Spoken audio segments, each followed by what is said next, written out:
Welcome to the 5th episode in our series of the 5 senses. We've looked at vocabulary connected to sight, sound, touch, and smell. Today, it's the 5th sense, taste. We know you've got good taste because you're listening to this podcast. But what vocabulary, expressions, and idioms do you know that are connected to the word taste? We'll help you with that in this episode, which is the 5th in our series of the 5 senses. Welcome to Aprender Inglés with Reza and Craig.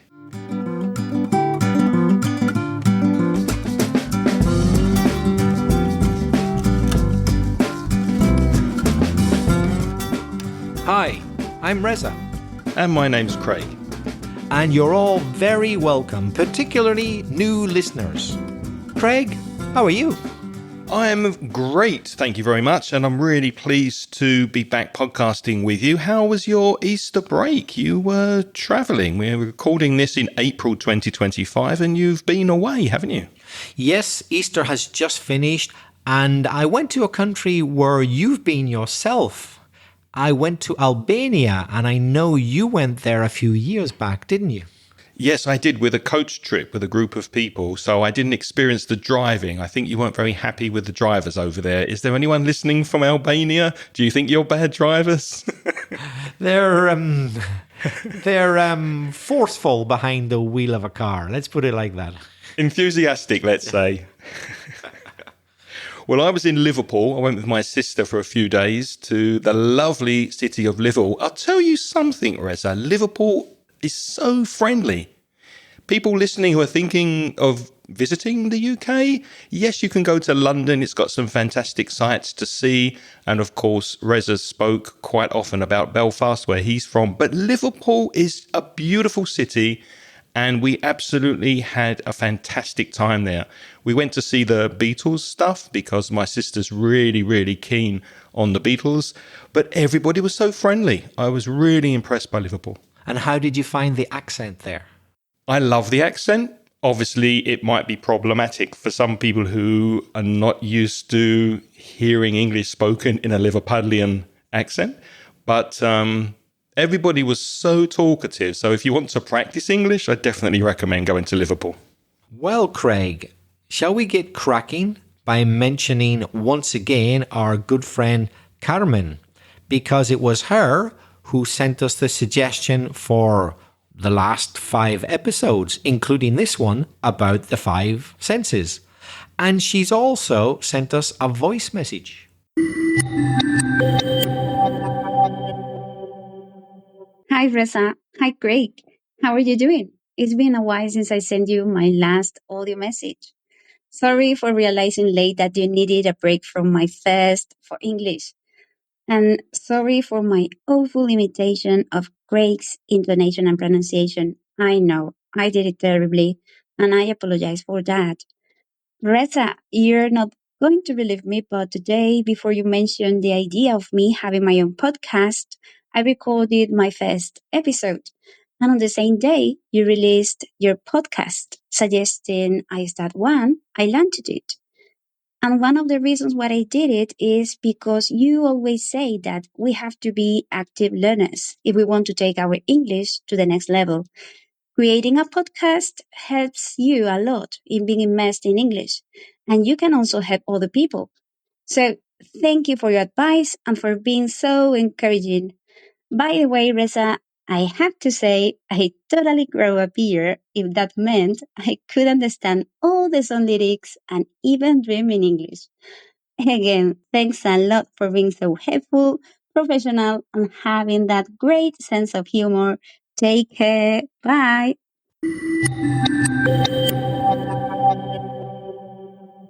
Well, thank you very much for your message, Carmen, friend of the show. It's lovely to hear from you as usual. And we don't need a break from your thirst for English. We are very thirsty for more voice messages and news from you, especially about your podcast. Please tell us where we can find it, where we can listen to it, and of course, what's it about? What's the subject? What's the topic of your podcast? Yes, I'm dying to hear your podcast as well, Carmen.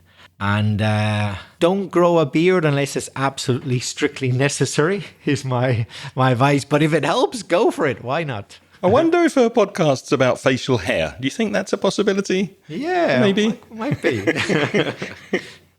One small thing, Carmen, be careful of the pronunciation of launched. When you launch a podcast or you launch a business, the pronunciation is like law, when you study law, and then an nch at the end. So it's launch.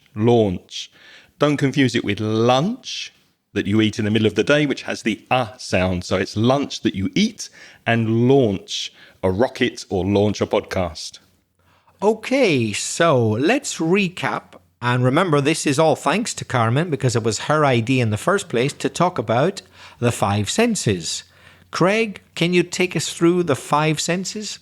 Yes, we've already covered and spoken about sight, sound, touch, and smell. And today we're talking about taste. So those are the five senses. We'll start off with some vocabulary. When you eat, the first thing that food usually touches is your tongue. Be careful of the pronunciation. The spelling is weird. It's Tongue, but the vowel sound is a. So it's tongue, the tongue that's in your mouth. Of course, we also use the word tongue, the same in Spanish, to mean a language. Perhaps it's a little bit more poetic, let's say, a little bit more old-fashioned, but people speak of, for example, listening to foreign tongues. That means foreign languages. Yeah, what's your native tongue, you could ask somebody. And when the food touches your tongue, that's when you can taste it, and food has a flavour. Flavour in UK English, in British English, and in American English, North American English, they take out the U for some reason, so it's flavor. You can say that if food has a flavour, it tastes like something. It tastes like cheese, it tastes like meat, for example. Or you can say it tastes of. So you can use of or like after the verb taste.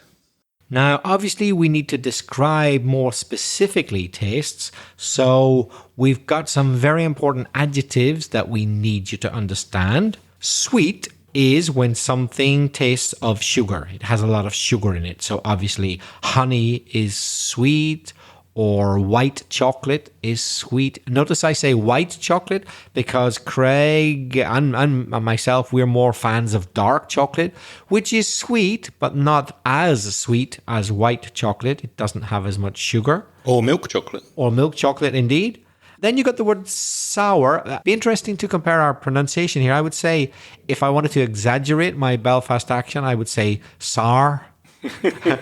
How would you say it in a more standard way? Sour. That's how I'd say it from London. Sour. So it's almost got a W. Well, it has a W sound in there. So imagine a W letter in the middle of that word. Sour. Sour. And how do you say it in Belfast accent? Sour. Sour. It can be just one syllable, sour. It tastes a bit sour. Yeah.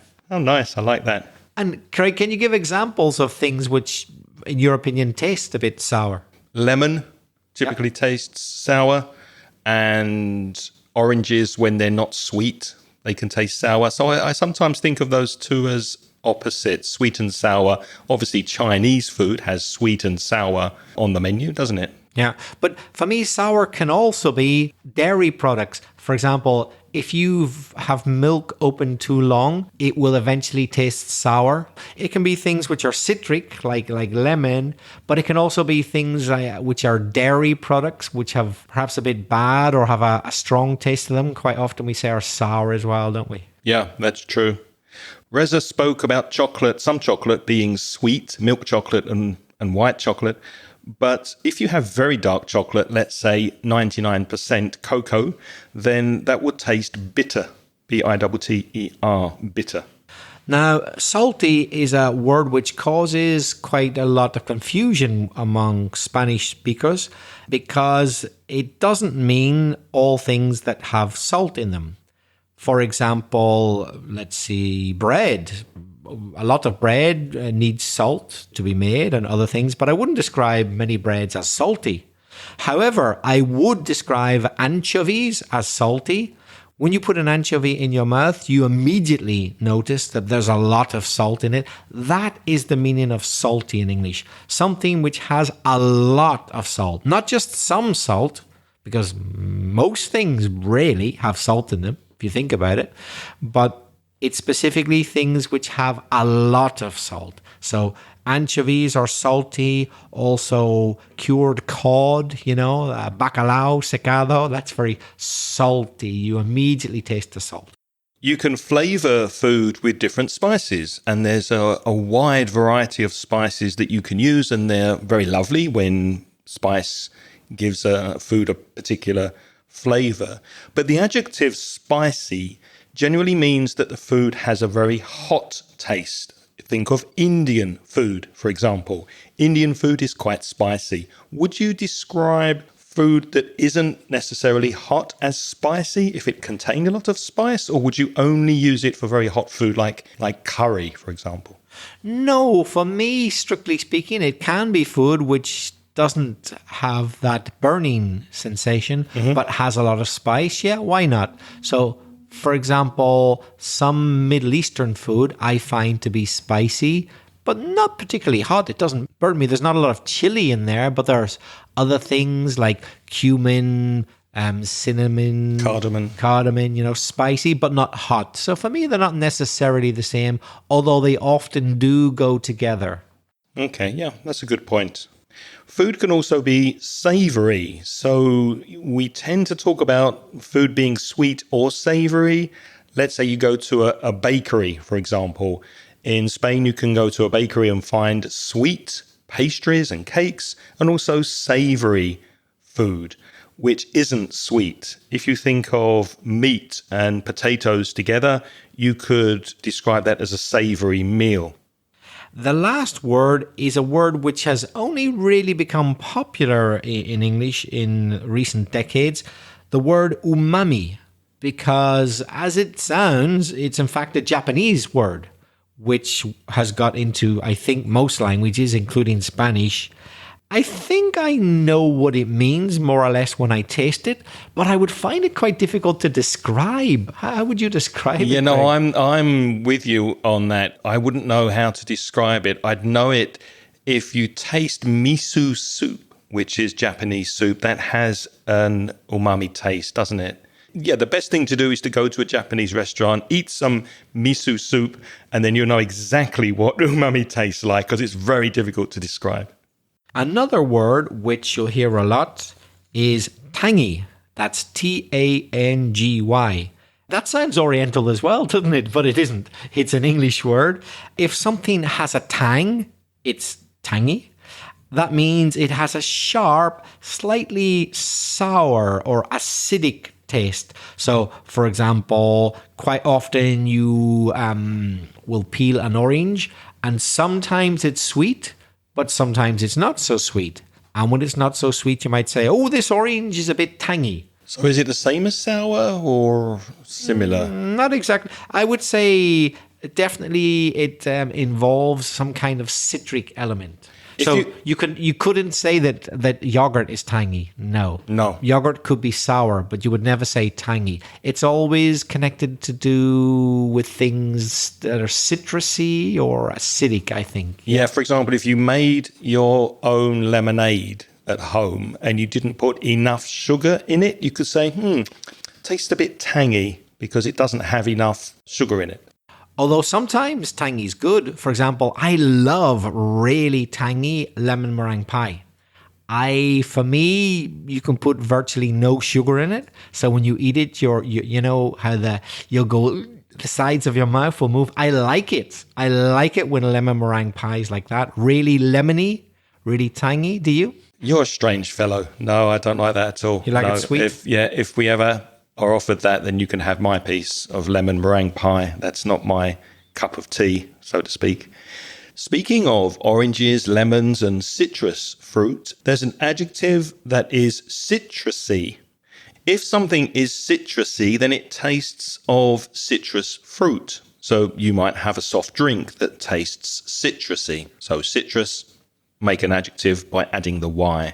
And if someone gives you something that is tasty, which is a positive adjective, that means it has a lot of taste, then you might want to compliment the person who's cooked it for you. I'm thinking of you, Reza, if you enjoy your lunch today. You could say that tastes delicious, that tastes great, that tastes wonderful, that tastes fantastic, and also mouth-watering. If something is mouth-watering, just maybe looking at a lovely piece of chocolate cake makes your mouth start to water. The juices of your mouth are starting to become activated because the food looks so attractive. So you can also describe food as mouth-watering. So if something has plenty of taste, it's tasty. And if something has no taste, then it's the opposite. It's tasteless. That suffix less often in English means that something is not there or not enough of it. If you're careless, you don't have enough care. Yeah. If you're helpless, you can't be helped. So if something is tasteless, it has no taste, the opposite of tasty. And if you're carless, then you have no car. Yeah. Or homeless, no home, etc. You'd miss the joke. Carlos, it's a Spanish name. Oh, right. Okay. Speaking of things that do not have a lot of taste, you can describe boring food as bland. B-L-A-N-D, which means there isn't a strong flavour. The food is very mild. Maybe there's a taste, but it's not very strong. It's dull. It's boring. Bland food. Speaking of tastes, the palate is very important. When we talk about the palate spelt P-A-L-A-T-E, we're talking about a person's ability to distinguish and appreciate different flavors. So some people have a more refined palate than others. They can identify spices, subtle differences in taste. Perhaps if you cook something slightly differently than you normally do, that person with a good palate will know. And from the word palate, we also get the adjectives palatable and the opposite, unpalatable. If something is palatable, your palate likes it, let's say. In other words, it has an acceptably pleasant taste. And if something is unpalatable, well, it has an unacceptably unpleasant taste. Your palate doesn't like it. I think you have quite a refined palate, a sensitive palate, because very often here when my wife cooks and you taste the food, you comment on what's in the food. So I think you really pay attention to the spices and the ingredients. I think your palate is very refined. Well, I don't know about very refined, but I do pay attention. Yeah, I do. I do notice spices and herbs quite well because I was brought up eating quite a lot of them. So I'm quite good at spotting them. I have to say that. Yeah. Brought up on curry. Yeah. Exactly. Spicy food. If you enjoy the taste of food and you want to eat it slowly, really take your time and fully appreciate the taste in the food, you can use the verb to savour. S-A-V-O-U-R in British English. And again, remove the U if you are learning American English. To savour food is to enjoy it slowly and really take your time in chewing it in your mouth and enjoying the taste and the flavour. That's something I need to do more. Although I enjoy my food, I've noticed that I eat too quickly. I've got to slow down and savor it, I think. I think on the whole, the Spanish or Mediterranean cultures do that better than Northern cultures. We're a bit more functional in the Nordic countries when it comes to eating, whereas here it's understood that you've got to do it slowly, take your time. Don't finish it too quick. Yeah, would you agree? Maybe people in the north tend to eat to live while the southern Mediterranean countries live to eat. Your taste buds, B-U-D-S, your taste buds, they are the sensory organs on your tongue. So when you're eating something citrusy, something sour, sweet, umami, then those areas of your tongue, your taste buds, will tell your brain what kind of food you're eating. Aftertaste, that's one word, it's not two words, it's all together. An aftertaste is the taste that remains in the mouth after eating or drinking. So there's certain food that you eat it and you finish, and a couple of minutes later, you wouldn't even know that you'd eaten it. But there's other food that will leave a taste in your mouth for a long time. For example, things like anchovies, really salty things. Even after you finished it and swallowed it, 5 minutes later, 10 minutes later, you might still really notice that salty aftertaste in your mouth. Garlic, onions. Garlic of all things. Garlic, of course, leaves an aftertaste, sometimes literally for a day or two. Yeah, you can taste it all day. A word that's quite fun to say is nibble, N-I-B-B-L-E. I enjoy saying that word, nibble. If you nibble, it's a verb and a noun. That means that you're eating in very small bites. And you can also have small bits of food, nibbles. So if you're having a party, some guests are coming, maybe you'll put out some crisps or some peanuts or olives. Nibbles, they're things that you can nibble on. There's a phrasal verb, to nibble on something while you're having a drink and before the meal. So to nibble is to eat in small bites. I don't know why I enjoy saying that word, nibble. It is. It's a funny word. I can see why you like it. Fancy a nibble? You've also got to decide how you're going to drink the drinks, because you could sip your drink, S-I-P. That means to drink in small amounts to enjoy the taste. So, for example, if you're drinking a good wine, it would probably be sensible to sip it, to really savor it, enjoy the taste. So, small amounts of liquid. But if you're drinking water and you're really, really thirsty on a hot day, you might just gulp it. That's G-U-L-P. That's when you drink in large amounts without savoring the taste. So when you're drinking just because you need to quench your thirst, to get rid of your thirst, that's when you might gulp something. That's a good expression, to quench your thirst. Q-U-E-N-C-H, to quench your thirst. When you're really thirsty and you drink a glass of lemonade or a glass of water and you feel okay after, then you have quenched your thirst.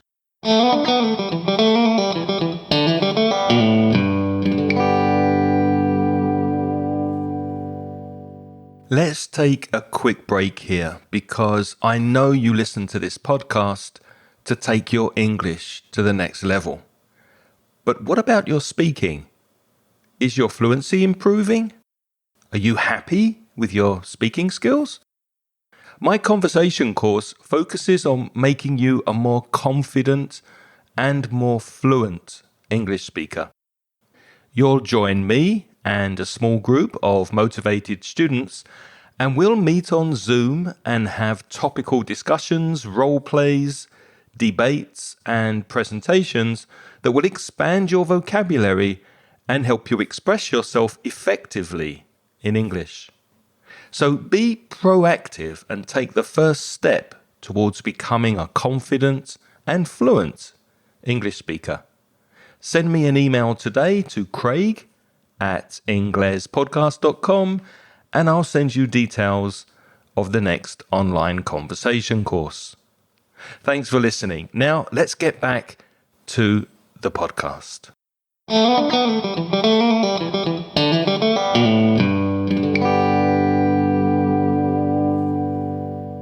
We've been speaking about taste a lot, and we could use the expression simply to have good taste.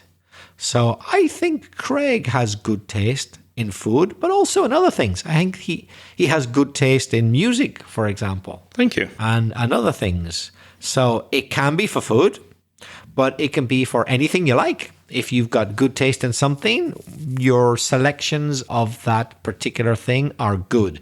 And of course, the opposite. You can have bad taste. Of course, taste is a question of opinion. It's subjective, as some people might have good taste in your opinion and other people think they've got bad taste. So if you say it's a question of taste, then maybe you like it or you don't like it. Many people speak about... Craig, it's like... Marmite. Marmite, yeah. Marmite is a yeast extract spread that some British people like to put on their bread or on their toast. Now, I think liking Marmite is totally a question of taste. Are you a Marmite fan? I'm not a super fan, but I do like it. Yeah, I like it. But not every day. I can't stand it. My sister loves it, and I just can't stand it. I hate Marmite. In Australia, it's called Vegemite. It's very similar, but it's not. No, I don't like it at all. It's disgusting stuff. Should be banned. Now, if you drool, DROOL, then the saliva, the liquid that's in your mouth, is coming out of your mouth because you're anticipating wonderful food or fantastic wine or a fantastic experience. To drool over something, there's a phrasal verb, drool over, is to anticipate it with a lot of pleasure. I'm drooling over today's lunch. I can't wait to stick my teeth into what my wife's cooking us for lunch today. Me too, because you're never disappointed when you eat here. Believe me, listeners, I can't overpraise the tastiness of the food here. I'm convinced it's the only reason Reza does this podcast is because of the lunch after we finish recording. I'm only in it for the food. You're in it for the food, mate. There's no accounting for taste. What does that mean? There's no accounting for taste means that taste can't be explained. For example, imagine you went to a funeral and everybody was wearing black or dark clothes as you would expect, but somebody was wearing a Hawaiian shirt. A Hawaiian shirt with a pink hat and one yellow and one green pair of training shoes. Yeah, one yellow, one green, different colors. You'd say, well, there's no accounting for taste. Like that person must have a reason for wearing those clothes, but I don't understand why. So it's a negative expression, isn't it? Yeah. People who like reggaeton, for example, there's no accounting for taste. I've just offended some of the audience there. I apologize. No, I second it. I can't understand it either. There's no accounting for taste. Let's move on to talk about some idioms now. An acquired taste. Now, you can use that to talk about food. That's something my dad often said when he was alive. For example, celery. I hated celery growing up. Me too, funny enough. And my dad used to take sticks of celery, which is apio in Spanish, and not salary, not the money you earn every month, celery, Celery. And he used to put very strong blue cheese on the celery. And one day he made me eat it, and I really didn't want to, and he forced me to eat it. And he said, it's an acquired taste. You have to acquire, which means to get the taste. And I didn't want to acquire the taste because I hated this celery. But you can also use that expression for other things. Anything that people may not like at first, but enjoy over time. Can you think of an example? Yes, wine. Very often people at first don't really like wine or they don't appreciate it, but they take the time, they savor it, they swirl it around their mouths, they think about it, and eventually they like it. So drinking fine wine, I think, can be an acquired taste. Maybe reggaeton music is an acquired taste. Maybe we have to listen a bit more and then we will acquire the taste for that style of music. Maybe. Hasn't happened to me yet, though. But with wine, I wasn't interested in wine till I came to Spain. I liked beer, but in Spain they have very good wines, and it was here that I got a taste for it. I tried it, it was new for me, and I discovered that I liked it. That is when I got a taste for wine in Spain. Before that, until I was into my early 20s, I wasn't interested in it at all. So as Reza said, you can get a taste for something that you eat or drink. You get a taste for celery and cheese, for example, or get a taste for wine. But you can get a taste for anything. You might start playing the guitar. You might take up the guitar and suddenly you get a taste for music. Or you might decide that you want to repair an old car and you suddenly get a taste for mechanics. So you can get a taste for anything, which just means that you discover that you like it. Craig, would you say you have a sweet tooth? What do you think? I think you do, but not for all things. You're selective. You have a selective sweet tooth, I would say. So you really love certain sweet things, but I don't think you love all sweet things. Most, I'd say. Most, okay. Yeah, I mean, the expression is to have a sweet tooth, although I think that in my case, all of my teeth are sweet. You wouldn't say sweet teeth, but in my case, I think that's true. Anything with sugar. I think I'm a sugar addict. I've tried many times to stop putting sugar in tea and coffee, and I'm not able to do it. It really tastes horrible without sugar. So yeah, I definitely have a sweet tooth. So you're a wannabe, you're a would-be diabetic. You still haven't managed it yet, but you're trying. Yeah, I think it might be on the cards, unfortunately, but we'll see. Craig, when was the last time that something left a really bad taste in your mouth? Well, during Easter, when I was traveling, I did go to a restaurant that was recommended online, but the service was really bad. And the waiter was actually quite rude and impolite. So when we left the restaurant, it left a bad taste in my mouth. Not because of the food, because of the experience. So if you have a negative experience, you can say it left a bad taste in my mouth, the whole thing. Oh, was that in Liverpool? Yeah, it was an Asian restaurant, actually. It was recommended on an internet website, and it was really bad and expensive. So obviously the price left a bad taste in my mouth as well. The next expression we've got for you is a nice one. We'd better spell it for you. To whet your appetite. Now you might be thinking, okay, I can spell wet. Dry, wet. No, it's not that wet. It's spelled W-H-E-T. W-H-E-T, pronounced wet.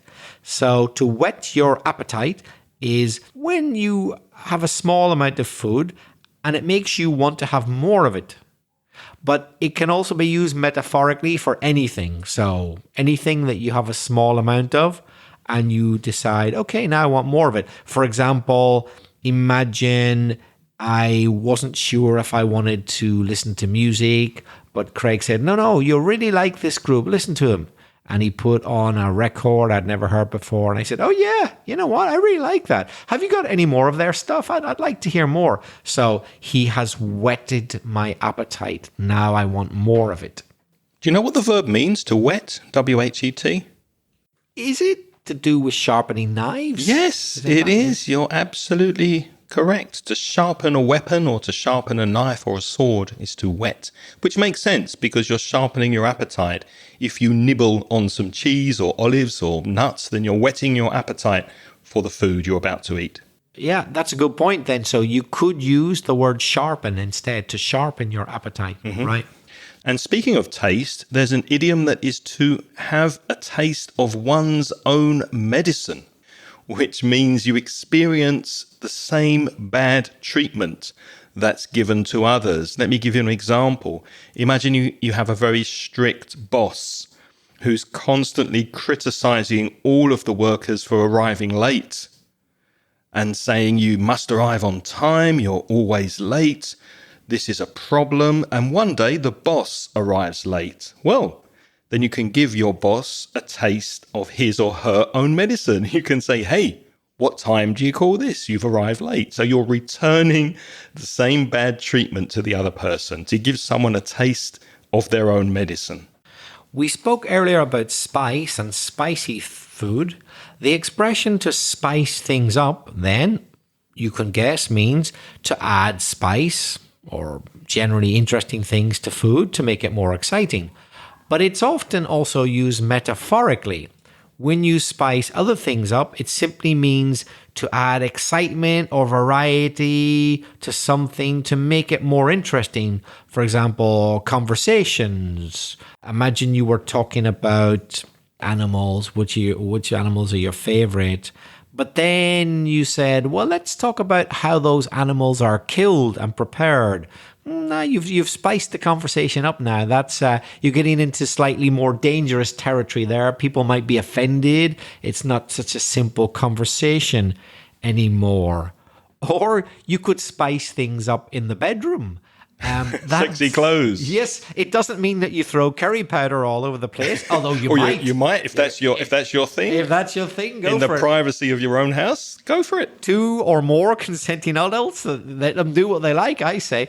But generally speaking, yes, as Craig would have said, it would be something like wearing sensual clothes, that type of thing, playing silly games, that type of thing. Might be a way of spicing up your love life. So you can spice up anything. You can make it more exciting, more fun. I have a friend who wanted to spice up his marriage, a close friend, and he started putting his testicles in hot boiling water. Really? Why? Not my cup of tea, obviously. Very good. Very good. Bittersweet. Those two words together. We had bitter at the start of the podcast and sweet, which sometimes think of opposites, aren't they? Bitter and sweet, if you think of chocolate, for example. And you can use that to describe something that is at the same time pleasant and sad.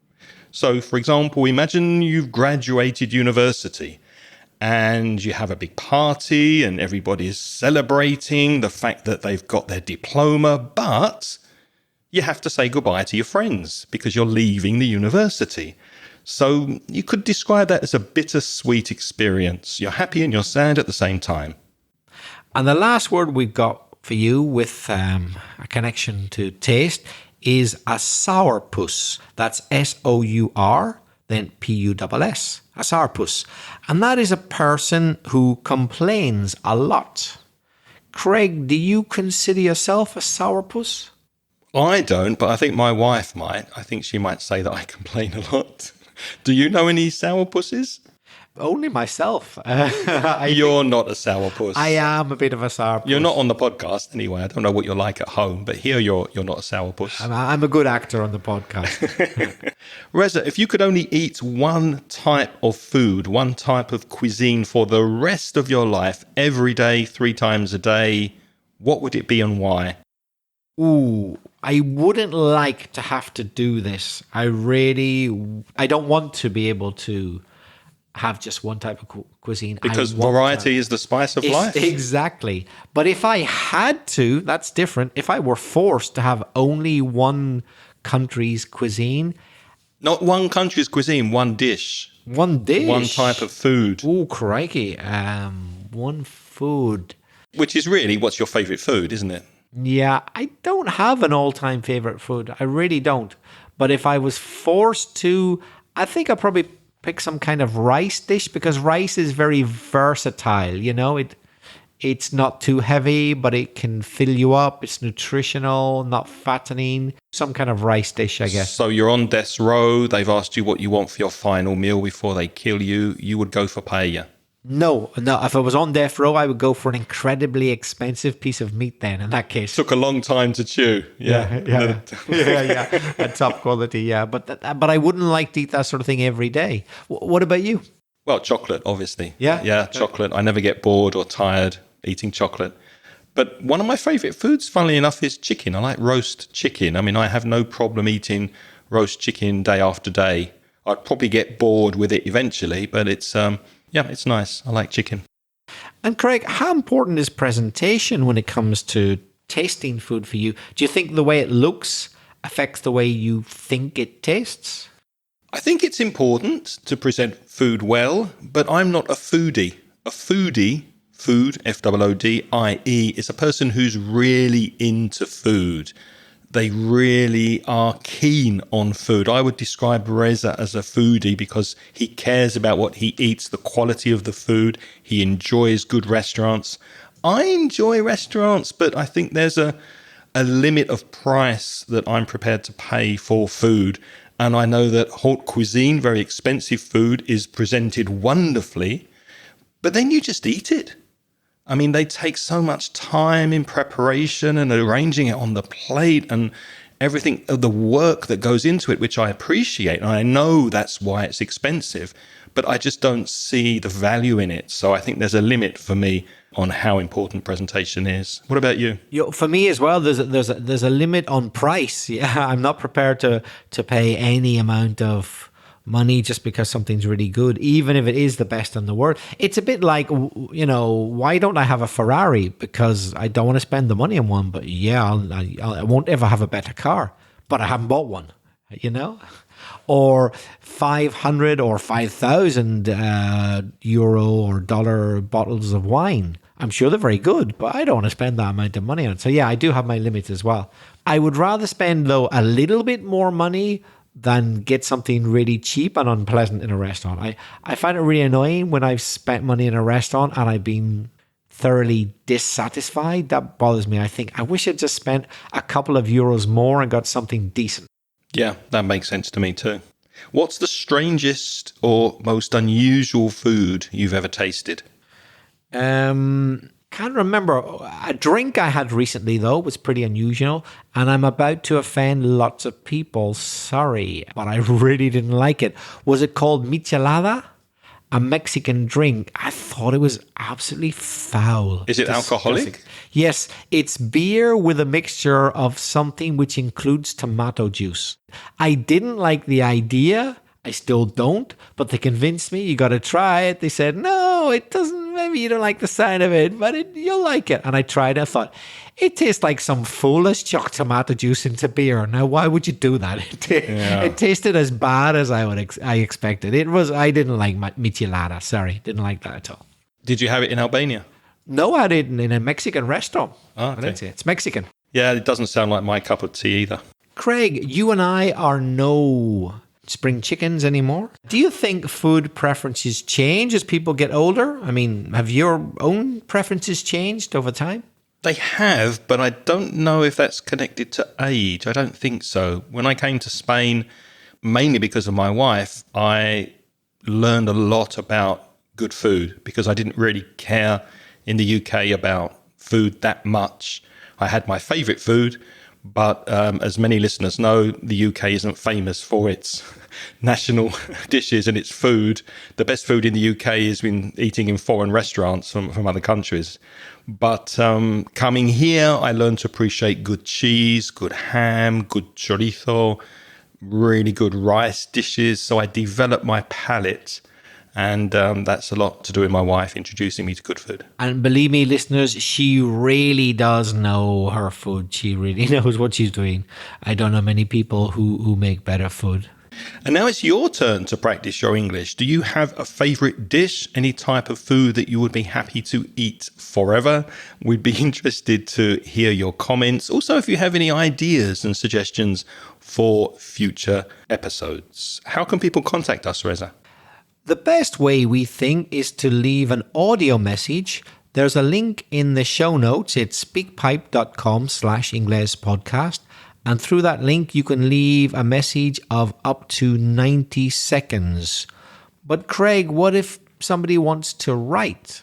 You can send your emails to me, Craig, Craig @inglespodcast.com, and to reach Reza, write to Belfast Reza, Reza, because Belfast is where he's from, @gmail.com. If you're a Spanish speaker and you want to improve your English even more with both free and paid resources, why not visit the Mansión Inglés website? That's at mansioningles.com. And specifically for paid products, you can browse the online store at store.mansioningles.net. And before we have our coffee break and have some lovely homemade chocolate chip cookies that are mouth-watering, we want to thank our Patreon supporters. And you too can join our Patreon program. And by doing so, you get instant access to the transcriptions of this podcast so that you can read every word that we say and help your English by following along to the audio. Also, every month I do a Zoom chat and people are invited to come along and practice their speaking. So to join the Patreon program, go to Patreon, patreon.com/Ingles podcast. Reza, who are our most recent supporters? They are Pablo Albert, Ana Ibarra, who has increased her support up to €5. Thanks very much. David Almarcha Fernandez and Isabel Basayo, Jose de Santos, and Denise from Greece, Kalimira, who has increased her support. By the way, when I was in Albania, I was at Easter, I was in a part where, in fact, most people spoke Greek or a dialect of Greek. And I had a really nice moussaka, I have to say. Oh, well, I'm sure Denise is very familiar with moussaka. Hello, Denise. Thanks for listening. Before we go, and speaking of Patreon supporters, friend of the show, Diana from Ecuador, who has sent voice messages in the past, sent a lovely message on Patreon and said the following: I just wanted to thank you both for the fantastic episode on the sense of sound. So to remind you, we have covered the other 4 senses. Go to episode 565, inglespodcast.com/565 to listen to the episode on sound. And Diana says also, I really enjoyed how you explored not just vocabulary, but also real life expressions and idioms related to hearing. The examples were super helpful, and I found myself repeating some of them to improve my pronunciation. A very good idea and suggestion there, Diana, for everybody. Why don't you try shadowing or echoing, which is listening to the podcast and then repeating after us as we are speaking about the vocabulary, expressions and idioms. So thank you for your comment, Diana. And what's next week, Reza? Well, we have fooled you a little bit, because although this was the 5th and supposedly final episode about the 5 senses, in fact, next week we're going to talk about the mysterious 6th sense, which may or may not exist depending on your point of view. So next week we're talking about the 6th sense. But of course, if you have a 6th sense, you would have known that already before Reza said it. If you enjoyed the podcast, please tell your friends. Thank you for your company this week. Until next time, it's goodbye from Reza. And it's bye-bye from Craig. The music in this podcast is by Pitts. The track is called See You Later.